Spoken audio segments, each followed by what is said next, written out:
공경은 위에서 아래로 흐른다라는 제목을 가지고 은혜를 나누도록 하겠습니다. 벌써 우리가 지난주부터 시작한 10계명 말씀이요 5계명이 되었습니다. 전 거의 끝날쯤 되었나 싶었는데 아직도 5계명입니다. 한 주 동안 눈이 와도 자리를 지켜주시고 또 말씀에 그 자리를 지키신 한 분 한 분께 참 감사를 드립니다. 10계명은 흔히 두 돌판으로 나누어서 설명을 하지요.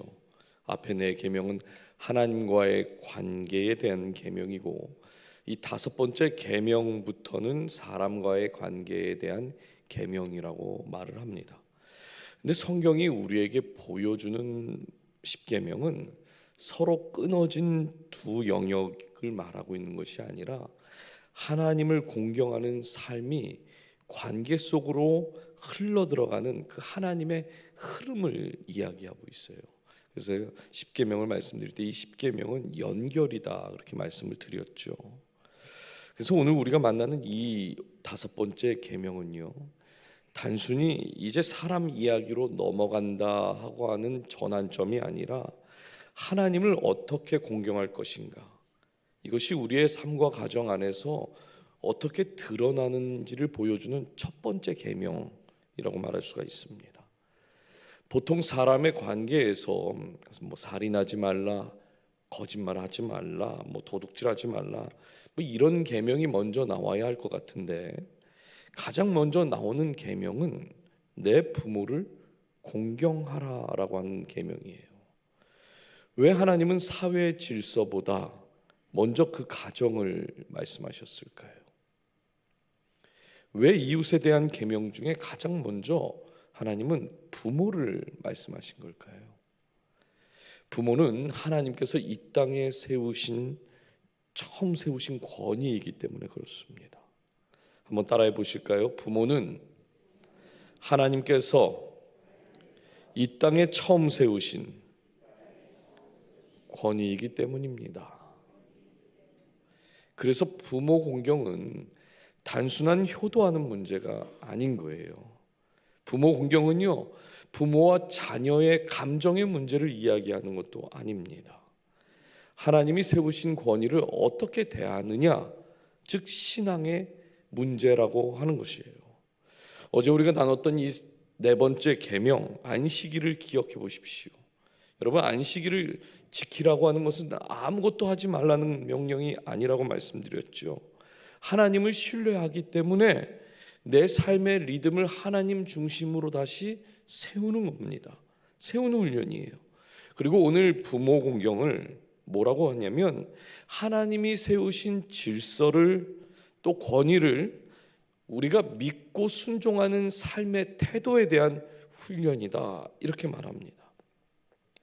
사실 오늘 이 다섯 번째 계명은 자녀들에게 주신 말씀이에요.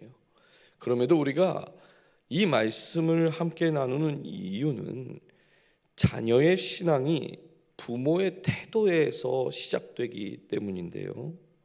그래서 오늘 우리는 자녀에게 말할 것인가, 어떻게 말할 것인가, 이것보다 먼저 부모인 나는 하나님 앞에서 어떤 태도로 서 있어야 하는가, 이것을 돌아보려고 합니다. 하나님께서 오늘 자녀들에게 이렇게 말씀하시는 거예요. 내 부모를 공경하라. 이 공경이라는 단어는 카베드라는 단어인데요, 무겁다, 공경하다, 존귀하게 여기다, 중요하게 여기다, 풍부하다, 이런 뜻으로 쓰인 단어입니다. 이 카베드라는 단어는 그래서 사람에게 쓰는 단어가 아니라 오직 하나님께만 쓰는 단어인데, 잠언 3장 9절에 이런 말씀이 있어요. 내 재물과 내 소산물의 처음 익은 열매로 여호와를 공경하라. 여기서 공경할 때가 공경하라가 카베드란 단어죠. 그리고 시편 86편 9절에는 주여 주께서 지으신 모든 민족이 와서 주의 앞에 경배하며 주의 이름의 영광을 돌리리이다. 영광이라는 단어가 카베드입니다. 지금 우리 부모를 대할 때에 어떻게 대하라는 겁니까? 하나님을 대하는 것처럼 카베드해라, 지금 이렇게 말씀하는 거예요. 즉 부모의 권위가 가정에서 바로 서지 않으면 하나님의 권위도 가정에서 바로 서지 않기 때문에 부모가 먼저 그 하나님 앞에서 카베드해라, 이렇게 말한다는 거예요. 여기서 우리가 발견하게 되는 것이 있는데, 성경은 자녀들에 대한 그 책임을 누구에게 있다 하는 겁니까? 부모에게 있다는 거예요. 부모가 먼저 그렇게 해야 된다는 겁니다. 참 신기하게도 성경은요, 오늘날의 어떤 오늘날 이야기하는 것과 참 달라요. 오늘날 보십시오. 오늘날은 자녀 중심이라고 얘기해요. 집에서 자녀들이 뭐 얘기만 하면 거기에 다 맞춰주려고 합니다. 뭐 저희 집도 그런 것 같아요. 그런데 성경은 자녀 중심이라 절대 이야기하지 않습니다. 성경은요, 부모 중심이다, 이렇게 얘기를 해요. 왜냐하면 그 자녀에 대한 책임이 부모에게 있기 때문인 것이에요. 우리가 잘 아는 것처럼 구약에서 신약으로 넘어올 때 여러 가지가 변화가 있었지만 하나님과 이 성도 백성의 관계가 왕과 백성이 아니라 아버지와 아들의 관계로 바뀌었습니다. 예수님께서 주기도문을 가르쳐 주실 때에 하늘에 계신 누구에게 기도하래요? 우리 아버지, 그렇죠? 주인과 종의 관계에서 아버지와 아들, 자녀의 관계가 되었다는 것을 공식화시켜 주신 거예요. 그러면 여러분 한번 생각해 보십시오. 눈에 보이는 그 아버지, 그 부모님을 공경하지 못하는데 보이지 않는 하늘 아버지를 공경할 수 있겠습니까? 공경이 안 되겠죠. 이거 사실 불가능한 겁니다. 물론 이런 경험들이 있으신 분들도 계실 거예요. 내가 우리 부모님에게 받은 것은 가정을 제대로 돌보지 않는 그런 아버지였습니다. 저희 아버지는 제가 어렸을 때 참 많이 저를 때리셨어요. 뭐 이런 경험을 하신 분도 있을 겁니다. 이런 특별한 경우를 말하는 게 아닙니다. 성경은 눈에 보이는 권위를 따르지 못하면 눈에 보이든 보이지 않는 권위를 절대 따를 수 없다, 지금 이렇게 말하고 있는 것이에요. 저희 아버지가 굉장히 가정적이신 분이셨습니다. 여기 계신 아버님들도 다 그러시겠지만 자녀들을 위해서 사소한 것도 다 희생하셨던 그런 아버지셨어요. 제가 어렸을 때 이제 식사를 하고 이제 후식으로 어머니가 배를 주실 때가 있습니다.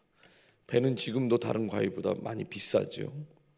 근데 배를 깎고 나면 이 배는 그 다른 뼈보다 좀 커요, 그렇죠? 그러면 이게 배뼈라고 하는 게 착 나옵니다. 그러니까 아버지는 항상 그걸 드시는 거예요. 그래서 제가 한 번은 어머니께 여쭤봤습니다. 왜 아빠는 저 뼈를 저렇게 잘 드시냐고. 근데 저희 어머니가 그래요. 아빠는 저 뼈를 좋아하시는 거라고.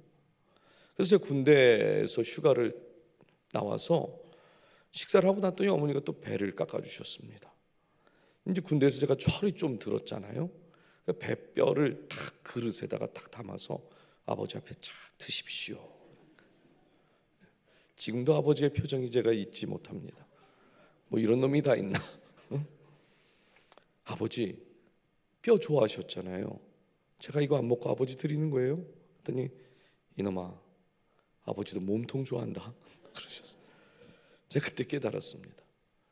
그러니까 저를 위해서 드시고 싶은 거 양보하셨던 거죠. 근데 정말 몰랐어요. 저는 가르쳐주지 않았으니까. 그래서 제가 우리 애들에게는 안 가르쳐주면 이거 모르는 거구나. 그래서 우리 애들 가르쳐줘야겠다 그랬어요. 제가 먹는, 뭐 우리 권사님들 아시지만 성경 다음에 먹는 거를 참 진지하게 좋아하는 사람입니다.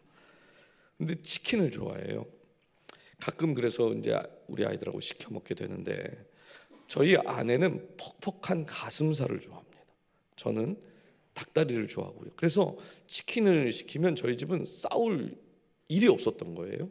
근데 저희 집 아이들이 엄마 식성을 닮았으면 좋겠는데 아빠 식성을 닮아가지고 다리하고 뭐 윙 이런 거를 먼저 먹어요. 근데 치킨 시키면 다리가 몇 개 나와요? 2개밖에 안 나와요. 처음에는 이제 뭐 먹고 싶다고 해서 제가 이제 좋아하는 그 다리를 양보를 한 거잖아요. 근데 우리 아이들이 그거를 모르더라는 거죠.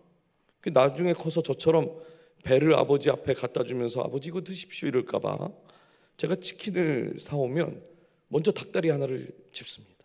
빨리 집어요. 경쟁을 빨리 먹지 않으면 뺏기니까. 그러면 하나 남잖아요. 그럼 애들끼리 처음에는 뭐 이렇게 투덕투덕거리고 자기들도 눈치 봐서 빨리 하나 일단 접시에 갖다 놓습니다. 제가 이제 그 닭다리 하나를 먹었더니 처음에는 아빠 퍽퍽한 거 엄마처럼 그거 좋아하는 거 아니었냐고 그래요. 그래서 제가 그랬죠. 아빠는 치킨의 모든 부위가 다리였으면 좋겠다고. 그랬더니 이제 이해하고 그다음부터 제가 먹는 거를 뭐라고 하지는 않았는데 저 뒤에 앉아 있네. 네. 예. 그리고 둘이 이제 뭐 가위바위보해서 이긴 사람이 먹든지, 요즘은 2마리 시켜가지고 사이좋게 먹기도 합니다. 여러분, 부모는요 자녀를 위해서 희생을 아끼지 않습니다. 근데 왜 부모가 희생하고 헌신하는지를 자녀들이 알아야 하는 거예요. 왜 그럴까요? 자녀에 대한 책임이 누구에게 있다고요? 부모에게 있다는 겁니다. 시대가 바뀌고 상황이 바뀌고 사람이 바뀌어도 부모를 공경해야 한다. 이거는 절대 바뀌는 계명이 아닌 것이죠. 하나님 말씀이 변하지 않았는데 시대가 변하고 상황이 변하고 우리 아이들이 변했다고 해서 그 말씀이 변해야 하는 걸까요? 그렇지 않습니다. 하나님은 오늘도 동일하게 말씀하시는 거예요. 내 부모를 공경하라 그리하면 내 하나님 여호와가 내게 준 땅에서 내 생명이 길리라. 이것을 자녀에게 줘야 되기 때문에 부모는 자녀에게 부모 공경을 가르쳐야 한다는 것이죠. 하나님께서 우리에게 세상 성공하는 자녀 키우라고 명령하신 적 없습니다. 어떤 자녀 키우라고 그런 거예요? 부모를 공경하는 자녀 키우라 명령하셨다는 거예요. 그렇다면 어떻게 하는 것이 부모를 공경하는 것일까?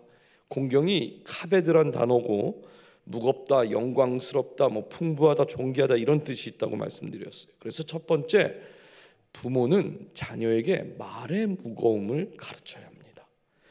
사무엘상 2장 29절 한번 읽어주실까요? 시작.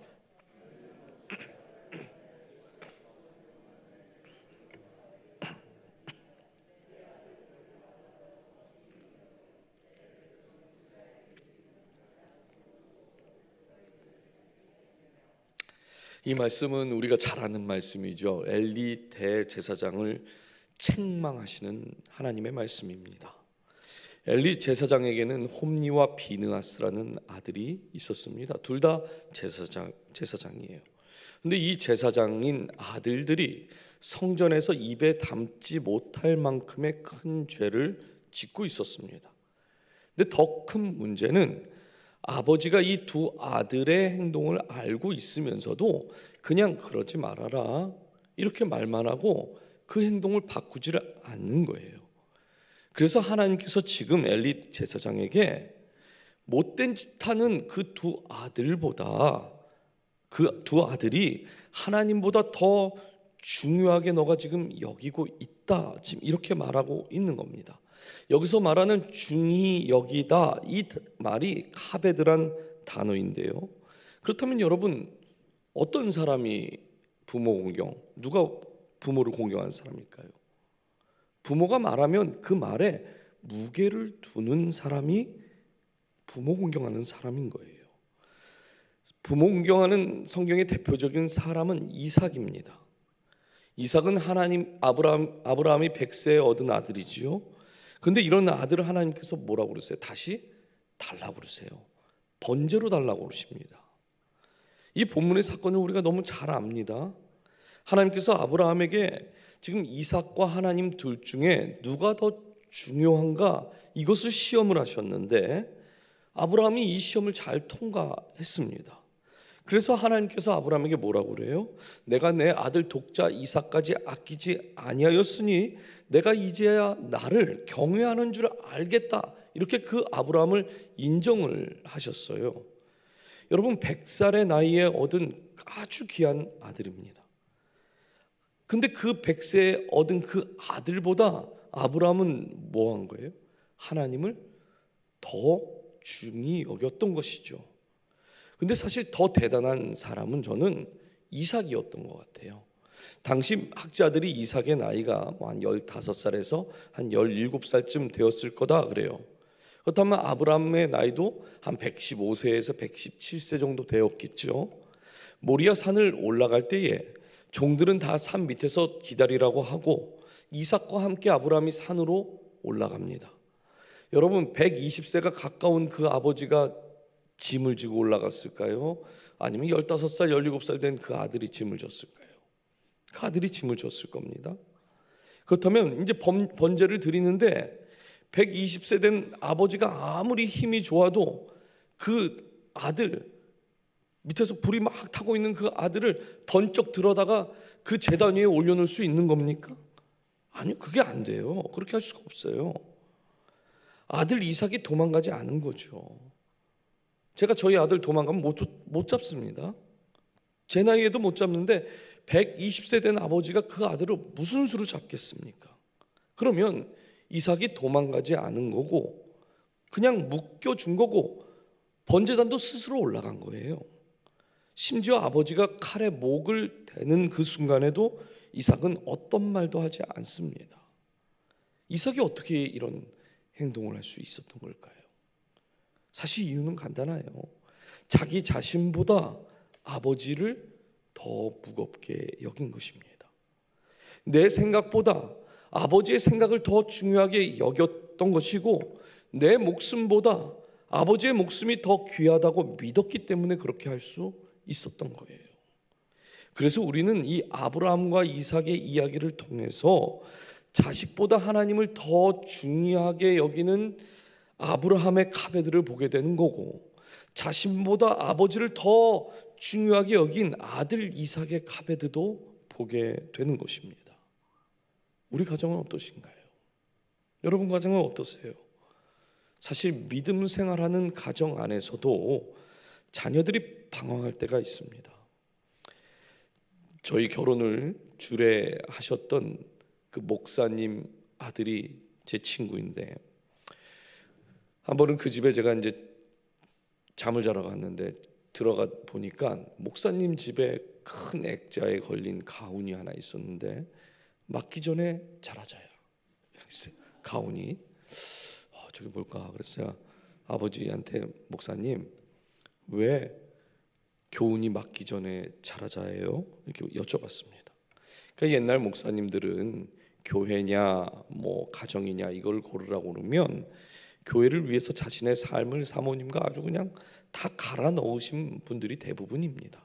이제 그러다 보니까 자녀들이 방황하는 그런 일들이 있었던 거죠. 그러니까 가정을 제대로 돌볼 수 없을 만큼 목회를 전념하신 거예요. 근데 놀라운 건 그렇게 방황을 하는데도 결국 돌아오더라는 거예요. 언제? 한 대 세게 맞고. 그래서 하나님을 가장 중요하게 여기는 그 아버지에게 방황하는 아들을 다시 돌려주시는 것을 경험했고 본인도 그 목사님도 한 대 세게 맞고 돌아왔는데 제 친구도 한 대 세게 맞고 돌아오더라는 겁니다. 그래서 할아버지, 아버지, 아들이 이게 우리 집 가훈인가 보다 그러고 맞기 전에 자라자 이렇게 써놓으신 거예요. 여러분 부모가요 자녀보다 하나님을 더 중요하게 여기지 않으면 그 자녀도 여러분을 중요하게 여기지 않습니다. 이게 성경이 지금 이야기하는 거예요. 그래서 오늘 이 십계명에는 이런 전제가 있는데요. 부모가 먼저 마음과 뜻과 정성과 힘을 다해서 하나님을 사랑하는 게 전제인 거예요. 부모가 그 하나님을 먼저 그렇게 사랑해야지만 하나님께서도 그 자녀들에게 너희 부모 보라고, 너희 부모가 그렇게 하나님을 사랑하는 것처럼 너희도 그 부모를 사랑해라 이렇게 말씀하고 있는 것입니다. 우리 교회 모든 성도님들의 가정 안에 부모의 말이 무거워지고 하나님을 가장 중요하게 여기는 그 믿음의 가정이 되기를 주님의 이름으로 축복합니다. 두 번째는요, 존귀하게 여기는 것을 가르쳐야 돼요. 주변에 어른들 보면 인사를 잘하는 아이들이 있어요. 그렇죠? 요즘은 이런 표현들을 잘 쓰지는 않습니다. 근데 인사 잘하는 자녀들 보면 어른들이 항상 뭐라고 그러세요? 네 집 자식인데 저렇게 인사를 잘하냐고 그렇게 이야기하죠. 그러니까 어른들이 이렇게 물어보시는 이유는 인사를 잘하는 그 자녀의 행동 속에서 뭐가 보이는 겁니까? 그 부모의 모습이 보이기 때문에 이런 말씀을 하는 거예요. 근데 반대로 어른들을 이제 봐도 쌩 하고 가는 또 자녀들도 있습니다. 그러면 또 뭐라고 그러세요? 저놈은 누구 네 집 자식인데 저 인사를 안 하고 가냐고 이렇게 말하죠. 그럼 인사를 안 하고 가는 그 자녀의 모습 속에 또 뭐가 보인다고 하는 겁니까? 그 부모가 보인다고 하는 거예요. 그래서 제가 어렸을 때 저희 부모님들은 어른들 보면 무조건 인사 잘해라, 존댓말 잘해라, 항상 웃어라, 막 귀에 딱지가 앉을 정도로 그렇게 계속 말씀하셨어요. 왜 그러신 걸까요? 내 자녀가 부모의 얼굴이 되기 때문에 그렇습니다. 사랑하는 여러분, 하나님께서 우리 부모에게 기대하는 것은요, 자녀가 부모의 얼굴이 되는 것입니다. 자녀를 보면서 아니 어떻게 저렇게 키웠길래, 어떻게 키웠길래 저렇게 훌륭하게 키웠냐고, 어떻게 저런 자녀가 있냐고 이렇게 물으면 우리가 겸손하게 아유 뭐 우리가 키웠나요? 뭐 하나님 말씀대로 키웠더니 그런 거죠. 뭐 이렇게 이야기하라는 겁니다. 성경에 보면 자녀로 하여금 부모가 존귀케 되는 이야기가 있습니다. 요셉이 애굽의 총리가 되었을 때에 자신을 팔아넘겼던 형들과 아버지를 다시 만나게 되는 장면이 나오죠. 이때 형들은 요셉을 알아보지 못했어요. 동생인지 전혀 모르고 만났습니다. 근데 요셉이 형들을 만났다는 이야기가 애굽 궁전에 이제 소문이 나게 되었고, 근데 참 놀라운 건 바로와 그의 신하들이 그 요셉이 형들과 가족을 만났다는 이 소식에 매우 기뻐합니다. 그리고 바로가 이런 명령을 하나 내려요. 창세기 46장 18절인데요. 너희 아버지와 너희 가족을 이끌고 내게로 오라. 내가 너희에게 애굽의 좋은 땅을 주리니 너희가 나라의 기름진 것을 먹으리라. 그리고 20절에 또 너희의 기구를 아끼지 말라. 온 애굽 땅에 좋은 것이 너희 것임이니라. 여러분, 사실 바로에게 있어서 야곱은 큰 의미가 없는 사람입니다. 무슨 유익을 가져다 주는 사람이 아니잖아요. 그런데 좋은 걸 아끼지 말고 다 그 야곱에게 주라고 합니다. 왜 그런 걸까요? 요셉 때문이겠죠. 요셉이 총리로 있으니까. 야곱은 바로에게 큰 의미가 없는 사람이지만 요셉의 아버지라는 그 이유 때문에 애굽에서 야곱을요 존귀하게 여기는 겁니다.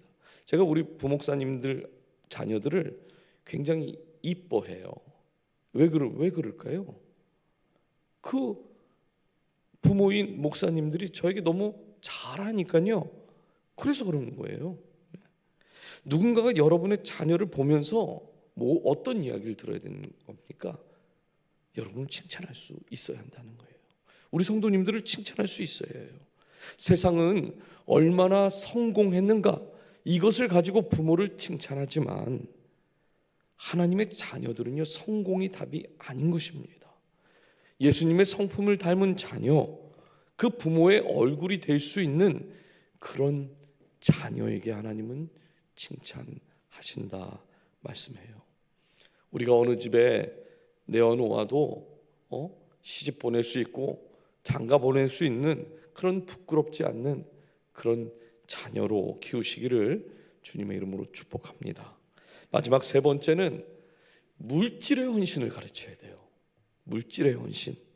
창세기 13장 1절과 2절입니다. 아브라함이 애굽에서 그와 그의 아내와 모든 소유와 롯과 함께 네겝으로 올라가니 이 아브라함에게 가축과 은과 금이 풍부하였더라 그래요. 여기 풍부하였다라는 말이 카베드란 단어인데요. 그러니까 우리가 부모를 공경한다는 말 속에 뭐가 들어가 있는가? 물질적인 섬김이 들어가 있는 거예요. 저도 이 부분에 대해서 참 회개를 많이 했습니다. 20년 넘게 미국에서 살다 보니까 사실 마음은 그렇지 않은데 뭐 어떤 물질적으로 저희 부모님이나 장인 장모님께 사실 제대로 섬겨드리지 못해서 늘 죄송한 마음이 있어요. 근데 오늘날 현대 사회를 보면 본인은 풍부한데 부모에게는 가난한 자녀들이 있습니다. 무슨 말인가? 본인은 할 것 다 하면서 여행 갈 거 다 가고 사고 싶은 거 다 사면서 부모님에게 챙겨줄 거 없다고 하는 그런 마음들이 있다는 거예요. 예수님께서 종교 지도자들과 부딪혔던 여러 가지 주제들 중에 부모를 물질로 공경했던 그 이야기가 하나 있습니다. 마가복음 7장 10절부터 13절입니다. 모세는 내 부모를 공경하라 하고 또 아버지나 어머니를 모욕하는 자는 죽임을 당하리라 하였거늘 너희는 이르되 사람이 아버지에게나 어머니에게나 말하기를 내가 드려 유익하게 할 것이 고르반 곧 하나님께 드림이 되었다고 하기만 하면 그만이라 하고 자기 아버지나 어머니에게 다시 아무것도 하여 드리기를 허락하지 아니하여 너희가 전한 전통으로 하나님의 말씀을 폐하며 또 이 같은 일을 많이 행하느니라 하시고. 여러분, 하나님의 율법을 잘 지킨다는 그 유대인들도요 부모와의 관계가 엉망인 자녀들이 있었습니다. 사실 오늘날도 마찬가지죠. 신앙생활한다고 해서 무조건 좋은 아들 좋은 며느리 되는 거 아닙니다. 당시 유대인들 안에서도 하나님은 잘 믿고 있었는데 부모와의 관계가 불편한 자녀들이 있었고 부모를 책임지기 싫은 그런 자녀가 있었다고 하는 거예요. 이때 종교 지도자들이 고르반하고 드리면 된다 이렇게 말했어요. 이 고르반이라고 하는 것은 하나님께 드리는 예물입니다. 원래는 부모님께 드려야 하는데 드리고 싶지 않은 거죠. 문제는 부모를 제대로 섬기지 못하면 이 유대인들이 어떤 계명을 어기는 거예요? 5계명을 어기게 되는 거니까 그건 또 싫은 거예요. 그래서 이때 종교 지도자들이 걱정하지 말고 고르반하고 하나님께 드려 그랬어요. 그러니까 부모님께 드릴 예물을 부모님께는 드리기 싫으니까 하나님께 이거 고르반입니다 하고 드리면 하나님이 너희 그 부모에게 생기는 불편한 그런 마음 이해도 해주시고 너희 마음에 자유함을 줄 거야. 그러니까 믿음으로 그냥 드려 그랬던 거예요. 그럼 율법도 어기지 않고 하나님께 드렸으니까 괜찮다 이렇게 한 거죠. 근데 예수님이 지금 뭐라고 하세요? 너희가 계명은 버리고 사람의 전통만 지키는 사람들이다. 아예 이렇게 선언해 버렸습니다. 무슨 말이에요? 하나님의 뜻 아니라는 겁니다. 하나님께 드려야 하는 것은 하나님께 드리는 것이고 부모에게 드려야 하는 것은 반드시 부모에게 드리라고 하는 것입니다. 부모에게 드리는 것을 하나님께 드리면 뭐 되는 거 아닙니까? 이렇게 가르치는 것, 이거는 성경의 가르침이 절대 아니라는 것을 꼭 기억하십시오. 오히려 이것은 율법을 폐하는 거예요. 헌금을 하는 것도 중요하지만 성경은 물질로 부모를 공경해야 한다 분명히 말하고 있습니다. 우리 성도님들 중에요 출가한 자녀들 계실 거예요. 그 자녀들이 씀씀이가 어떠신가요? 씀씀이가 좀 좋으신가요? 제가 몇 가지 이야기를 들어보니까 물질로 우리 부모님들을 잘 섬긴다고 하는 그런 자녀들이 있더라고요. 참 얼마나 감사하고 고마운지 모릅니다. 저희 아이들이 저 뒤에서 졸기 때문에 제가 저희 아이들 이야기를 하나 더 할게요. 제 생일이 되면 저희 아이들이 생일 카드를 그래도 정성스럽게 씁니다. 제가 용돈을 정기적으로 주진 못해요. 그런데 이제 제가 가끔 지갑을 이렇게 확인하거든요. 그러면 뭐 돈이 없는 건 아니더라고요. 사실 저보다 많이 있습니다. 근데 저희는 아이들 이제 생일이 되면 뭐라도 좀 이렇게 하나씩 사주는데 아는 이놈들은 카드만 주고 양말 한 켤레도 안 사주는 거예요. 사실 양말 한 켤레 받는 거 대단한 건 아니죠. 뭐 제가 용돈을 정기적으로 준 것도 아니니까 그냥 넘어가는데 이 말씀을 준비하면서 이것도 가르쳤어야 되는 거구나. 이게 무슨 말인가 하면 물질적인 부분에 대해서 부모가 먼저 우선순위가 된다라고 하는 것을 가르쳐야 한다는 겁니다. 그 가르칠 책임이 부모에게 있다는 거예요. 부모에게 아까워서 작은 거 하나 제대로 드리지 못하는 그 자녀가 나중에 신앙생활하고 커도요 하나님 앞에 제대로 드릴 수 있겠습니까? 그거 안 된다는 거예요. 가르치지 않으면 그거 못한다는 겁니다. 여러분들이 자녀에게 효도받는 것도 중요하지만 하나님이 우리 자녀의 인생의 주인 되는 거, 그게 더 중요한 거 아니겠습니까? 그렇다면 물질적인 부분에서도 우리가 훈련을 시켜야 되는데 저부터도 그렇게 잘 못했더라고요. 물론 우리 자녀들 중에는 부모로부터 물질의 도움을 전혀 받지 못한 그런 자녀들도 있습니다. 그래서 부모들은 항상 뭐라고 그래요? 아유, 내가 해준 게 없는데. 그래서 아예 이야기도 못하는 그런 부모들이 있잖아요. 사실 자녀들 형편을 부모가 모르지 않습니다. 다 알아요. 뻔해요. 우리 부모님들이 항상 이렇게 얘기하잖아요. 뭐라도 갖고 오면 아유, 너희 상황도 빠듯할 텐데 뭐 이런 것까지 갖고 오냐고. 그냥 네 새끼들이나 부족하지 않게 잘 챙기면 그러면 됐다. 우린 그렇게 이야기합니다. 여기 계신 부모님들 다 그렇게 얘기해요. 이게 부모의 마음인데 우리가 깊이 생각해 봐야 할 것이 있다는 거예요. 우리는 그것을 이해하고 우리는 그것을 다 인정하지만 하나님도 그것을 인정하는가? 이게 우리에게 중요한 거예요. 정말로 우리 자녀들이 우리가 그렇게 인정하고 그렇게 말하는 것이 자녀들에게 또 그게 정말 복이 되는 일인가를 깊이 생각해 봐야 한다는 것입니다. 여러분, 이 5계명은 참 그래서 희한한 계명이에요. 10계명 중에 약속이 있는 계명이 딱 2계명인데 이 5계명 안에는 약속이 있습니다. 내 부모를 공경하라. 그리하면 뭐라고 그래요? 내 하나님 여호와가 내게 준 땅에서 내 생명이 길리라. 약속을 줬어요. 심지어 신명기, 같은 말씀을 전하고 있는 신명기에서는요 더 부연해서 한 가지를 말하는데 뭐라고 말합니까? 내 생명이 길고 뭘 준대요? 복을 주리라 그래요. 복을 누리리라. 하나님을 공경하는 것처럼 부모를 공경하는 자녀에게 하나님께서 생명의 복도 주시고 이 땅에서 잘 되는 그 형통의 복도 다 주신답니다. 그러니 부모가 자녀들에게 그 부모를 공경하라고 가르치는 것 자체가 뭐예요? 우리 자녀들이 복받는 비결을 부모가 가르쳐주고 있는 것이라는 거죠.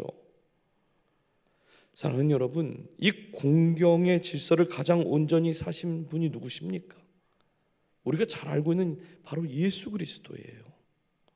예수님은 하나님의 아들이셨지만 이 땅에서는 부모에게 순종하셨고 성경은 예수님에 대해서 이렇게 말씀해요. 그래서 누가복음 2장 51절입니다. 예수께서 그들과 함께 내려가서 나사렛에 이르러 순종하여 받드시더라. 예수님은 공경을 말로만 가르치신 분이 아닙니다. 삶으로 보여주셨고 끝까지 그 부모를 책임졌어요. 십자가 위에서도 어머니를 그 제자 요한에게 맡겼다는 거 우리가 알고 있습니다. 예수님은요 공경을 요구하신 분이 아니라 공경을 완성하셨습니다. 순종으로, 사랑으로, 십자가로 보여주셨다는 거예요. 그렇기 때문에 오늘 우리가 부모 공경을 이야기할 수 있는 그 이유는 우리 부모가 무엇을 잘했기 때문에 우리 보고 그렇게 하라는 것이 아니라 예수님의 그 순종과 사랑이 신앙생활하는 믿는 우리에게 흘러 들어오고 있기 때문에 그래서 그런 거예요. 그러므로 우리와 우리 자녀들이 하나님을 공경하는 것처럼 부모를 공경할 수 있도록 꼭 가르치십시오. 꼭 가르치셔야 돼요. 왜요? 그것이 우리 자녀들이 잘 되는 비결이기 때문에 그렇습니다. 여기 우리 자녀들 계신데 부모님들께 잘하십시오. 그게 이 땅에서 복받는 길이라 말씀합니다. 이제 말씀을 맺겠습니다. 우리 자녀가 여러분에게 순종하고 공경하길 원하신다면 하나님 말씀에 먼저 우리가 무게를 두는 그런 부모가 되어야 할 줄 믿습니다. 그리고 우리의 삶으로 먼저 하나님을 존귀케 여기십시오. 그랬을 때 그 자녀도 부모의 삶을 존귀케 여기는 줄 믿습니다. 마지막으로 부모된 나부터 하나님 앞에 헌신하십시오. 그러면 그 헌신을 보고 배운 그 자녀도 부모에게 또 하나님께 헌신하고 또 복이 되는 그런 자녀가 될 줄 믿습니다. 우리 이 시간에는 오늘 제가 먼저 기도를 하고 오늘은 합심해서 좀 기도를 했으면 좋겠습니다. 제가 기도하겠습니다. 하나님 아버지, 이 새벽에 5번째 계명을 통해서 공경은 위에서 아래로 흐른다는 하나님의 질서를 다시 배우게 하시니 감사합니다. 말씀 앞에 우리 자녀를 세우기 전에 부모된 우리가 먼저 하나님의 말씀 앞에 서도록 인도하여 주옵소서. 예수님처럼 순종으로 사랑으로 끝까지 책임지는 믿음의 부모가 되도록 주님이 우리 부모들을 붙들어 주옵소서. 하나님의 말을 무겁고 중요하게 여기는 부모 되게 하시고 자녀의 얼굴에서 존귀한 부모의 얼굴과 그 삶이 보이게 하시며 하나님이 주시는 풍부함으로 인하여 먼저 삶으로 헌신의 본을 보여주는 우리 BCPC의 모든 부모님들이 되도록 주님이 인도하여 주옵소서.